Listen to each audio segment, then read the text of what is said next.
Hey guys, it's Kara at MysticTwist.com. I'm still on day one of my road trip. I'm now in Eastern Washington. As you can see, all the trees are gone. I'm still in my fabulous Tesla, whom I've named James. So James is being amazingly helpful and doing most of the driving for me, which is great. So check out the previous video about how to bring a mystic twist to artificial intelligence. But today I wanted to talk to you about how to put a mystic twist on deserts. So, you probably saw in another video the amazing green of the Olympic Peninsula, which is where I live. And I actually used to live in Colorado. So, for those not familiar, the southwestern part of the U.S. is actually super dry, high altitude, barren. I say barren, but it really isn't. Dry, not a lot of water, trees. So how do we put a mystic twist to deserts? Because it might seem like deserts aren't really that inspiring or high frequency, or there's just not a lot of life, they're dead and barren and all these things. Well, turns out that actually is not true at all. In fact, on an energetic level, deserts have some of the most concentrated forms of life on the planet. Usually when we think of highly densely concentrated areas of life on Gaia, we think of like rainforests and oceans, and maybe it depends where you are in the ocean, but all of that's true, but deserts are also extremely potent with the spirit and essence of life. You might be like, well, how is that the case? Because I don't see a lot of life out there. There's like some grass and that's about it.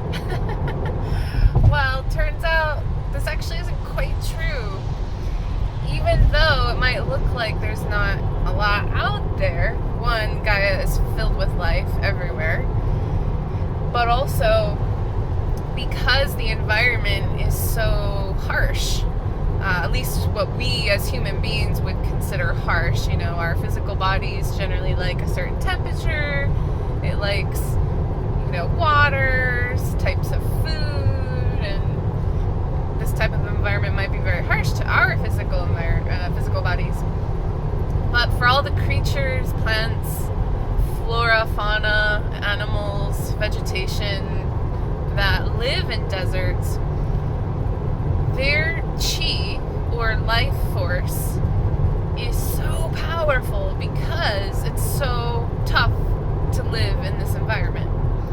So it's almost like, to make up for the fact that it's just difficult to survive, let alone thrive, each plant essence or animal or insect all need an extremely high essence of life or strong spirit just in order to survive. So one way to think about it is, rather than looking at deserts as being empty, they're actually just massively filled with life, and you can feel it yourself if you just open up your energetic body and feel it. It's amazing just how much life surrounds us all the time. It's really, really amazing. And I think there's a lot of cultures, especially indigenous cultures, that use a variety of desert plants in plant medicine or for medicinal herbs, tinctures, and medicine. And there's a reason for that, right? So next time you find yourself in a dry, barren desert environment, or if you happen to live in one, just remember that you're actually in one of the places on Gaia that has more represent it than what might be typical. So, pretty cool, huh? The other thing that I want to talk about is how, despite the conditions of a desert might have, humans still find a way to make it work for them, or for us. So, as you can see, even though we're living, or we're in a very hazardous environment for the physical body, humanity makes it work and turns it into beautiful farms. Amazing. And how does that happen? Well, it's because we are a creator species, and we can create pretty much anything, but we'll save that topic for another video. But even living in a desert where no food seems to grow, it's super harsh, can't support livestock, it still ends up being extremely supportive of us and our environment. So, just a taste of what a desert could be or become. And, that's also a good reminder for us that we as humans steward and sculpt the environment, the body of Gaia. And there are some practices around this that are very supportive of the environment, and others that are not so supportive of the environment. So we need to remember that every time we deforest a forest or make a dam, we're impacting ecosystems that ultimately impact us, because Earth is our home.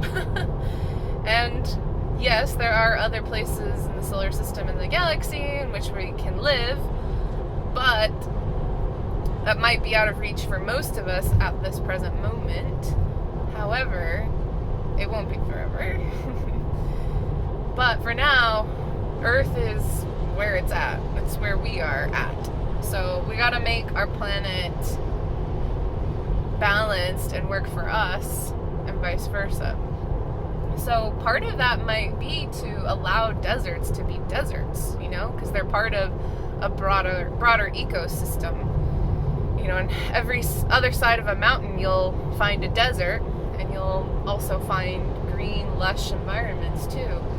And the ecosystem is a living organism. Gaia is a living organism, and we can have a beautiful symbiotic relationship together that's supportive for both of us, or all of us.